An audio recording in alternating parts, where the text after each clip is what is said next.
कहते हैं कि बंद घड़ी भी दिन में 2 बार सही समय देती है। तो जिंदगी का बुरा वक्त आता सबकी जिंदगी में है, लेकिन बुरा वक्त का भी एक दिन बुरा वक्त जरूर आता है। मतलब कि वो बुरा वक्त जरूर खत्म होता है, लेकिन जब हम उस बुरे दौर से गुजर रहे होते हैं तब हम क्या करें और उस बुरे वक्त से हम क्या सीखते हैं, चलिए आज एक बहुत खूबसूरत कहानी से जानने का प्रयास करते हैं। एक बहुत प्रसिद्ध लामा ने अपनी आत्मकथा में लिखा है कि जब मैं 5 वर्ष का था तो मुझे विद्यापीठ में पढ़ने के लिए भेज दिया गया। रात को मेरे पिता ने मुझसे कहा, और तब मैं कुल 5 वर्ष का ही था। मेरे पिता ने मुझसे कहा कि कल सुबह 4 बजे तुझे विद्यापीठ भेजा जाएगा, और याद रहे सुबह तेरी विदाई के लिए ना तो तेरी माँ होगी और ना मैं मौजूद रहूंगा। माँ इसलिए मौजूद नहीं रखी जा सकती है कि उसकी आंखों में आंसू आ जाएंगे, और रोती हुई माँ को छोड़कर तू जाएगा तो तेरा मन पीछे की तरफ आएगा और पीछे की तरफ होता ही रहेगा। और हमारे घर में ऐसा आदमी कभी पैदा नहीं हुआ जो पीछे की तरफ देखता हो। मैं इसलिए मौजूद नहीं रहूंगा कि अगर तूने एक भी बार घोड़े पर बैठकर पीछे की तरफ देख लिया तो तू फिर मेरा लड़का नहीं रह जाएगा। फिर इस घर का दरवाजा तेरे लिए हमेशा के लिए बंद हो जाएगा। नौकर तुम्हें विदा दे देंगे सुबह, और याद रहे घोड़े पर से पीछे लौटकर कभी मत देखना, क्योंकि हमारे घर में कोई ऐसा आदमी ही नहीं हुआ जो पीछे की तरफ लौटकर देखता हो। और अगर तूने पीछे की तरफ लौटकर देखा तो समझ लेना इस घर से फिर तेरा कोई नाता नहीं होगा। अब आप समझ सकते हैं कि 5 वर्ष के बच्चे से उनकी कितनी बड़ी अपेक्षा थी। 5 वर्ष का बच्चा सुबह 4 बजे उठा दिया गया और घोड़े पर बिठा दिया गया। नौकरों ने इसे विदा कर दिया। चलते वक्त नौकर ने भी कहा, बेटे होशियारी से मोड़ तक दिखाई पड़ता है। पिता ऊपर से देखते हैं और मोड़ तक पीछे लौटकर मत देखना। इस घर में सब बच्चे ऐसे ही विदा हुए, लेकिन कभी किसी ने पीछे लौट कर नहीं देखा। और जाते वक्त नौकर ने कहा कि तुम जहां भेजे जा रहे हो वो विद्यापीठ साधारण नहीं है। वहां देश के जो श्रेष्ठतम पुरुष हैं उस विद्यापीठ से पैदा होते हैं। वहां बड़ी कठिन परीक्षा होगी प्रवेश की। तो चाहे कुछ भी हो जाए, हर कोशिश करना कि उस प्रवेश परीक्षा में प्रविष्ट हो जाओ, क्योंकि वहां से असफल हो गए तो इस घर में तुम्हारे लिए फिर भी कोई जगह नहीं रह जाएगी। अब 5 वर्ष का लड़का, उसके साथ ऐसी कठोरता, फिर भी बहुत बड़ा दिल करके वो घोड़े पे बैठ गया।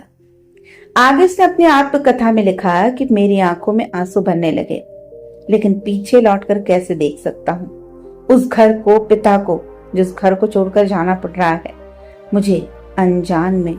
मैं इतना छोटा हूँ, लेकिन मैं लौट कर नहीं देखा जा सकता, क्योंकि मेरे घर में कभी किसी ने लौट कर नहीं देखा। और अगर पिता ने ऊपर से देख लिया तो मैं फिर से इस घर के लिए हमेशा के लिए वंचित हो जाऊंगा। इसलिए कड़ी हिम्मत रखी आगे की तरफ देखता रहा, पीछे लौट कर भी नहीं देखा। इस बच्चे के भीतर कोई चीज पैदा की जा रही थी। इस बच्चे के भीतर कोई संकल्प जगाया जा रहा था जिसके नाभि केंद्र को मजबूत करेगा। ये बाप कठोर नहीं है, ये बाप बहुत प्रेम से भरा हुआ है। हमारे सब माँ बाप गलत हैं, क्योंकि जो प्रेम से भरे हुए दिखाई पड़ते हैं वो भीतर के सारे केंद्रों को शिथिल किए जा रहे हैं। भीतर कोई बल, कोई संबल खड़ा नहीं किया जा रहा है। अब वो लड़का स्कूल में पहुंच गया।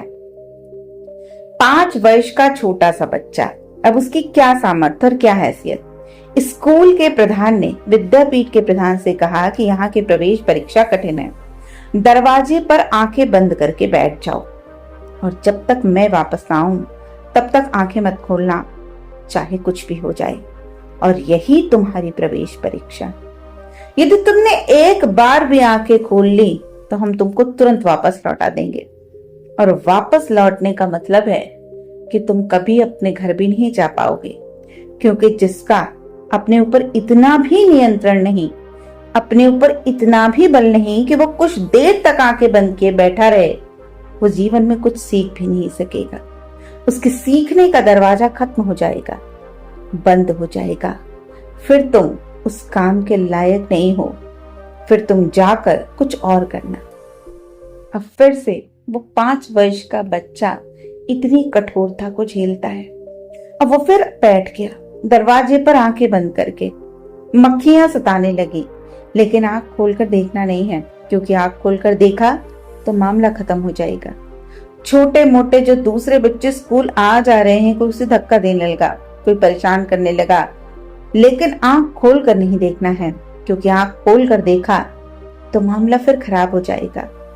और नौकरों ने आते वक्त कहा था कि अगर प्रवेश परीक्षा में असफल हो गए तो यह घर भी तुम्हारा नहीं रहेगा। 1 घंटा बीत गया, 2 घंटे बीत गए, वो आंखें बंद किए बैठा है और डरा हुआ है, कहीं भूल से भी आंख न खुल जाए।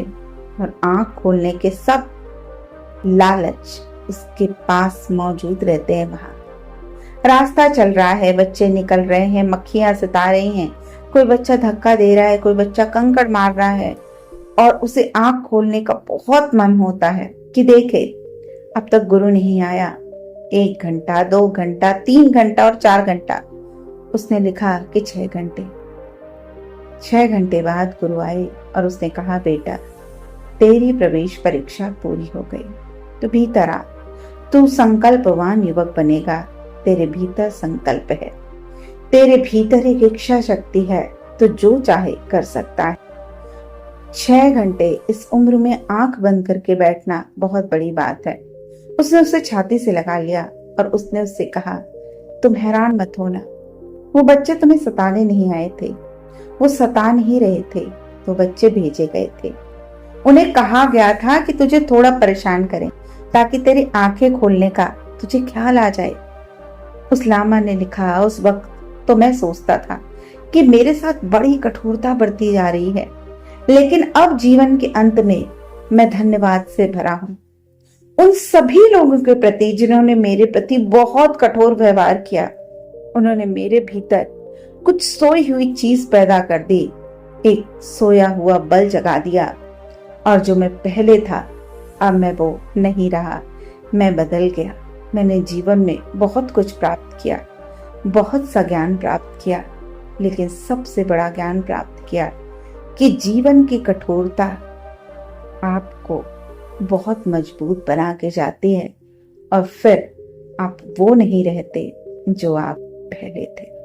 तो दोस्तों याद रखिए, जीवन की हर कठिनाई के बाद जीवन में प्रभु ने कुछ ऐसे नियम बना रखे हैं कि कठिनाइयों के बाद ही अच्छाइयां हमारे जीवन में आती हैं। लेकिन उन कठिनाइयों को पार करने का हौसला जो दिखा पाए, बस वही इस लड़ाई में जीत पाता है। तो आप अपने आप को किस श्रेणी में रखते हैं, यह आपके ऊपर है। आप अपनी कठिनाइयों से जीत हासिल करना जानते हैं, या कठिनाइयों को कोसने और अपने भाग्य को कोसने के अलावा कोई दूसरा काम नहीं करते। जो लोग कठिनाइयों को ही अपनी सीढ़ियां बना लेते हैं, वो निश्चित रूप से जीवन में बहुत आगे चले जाते हैं।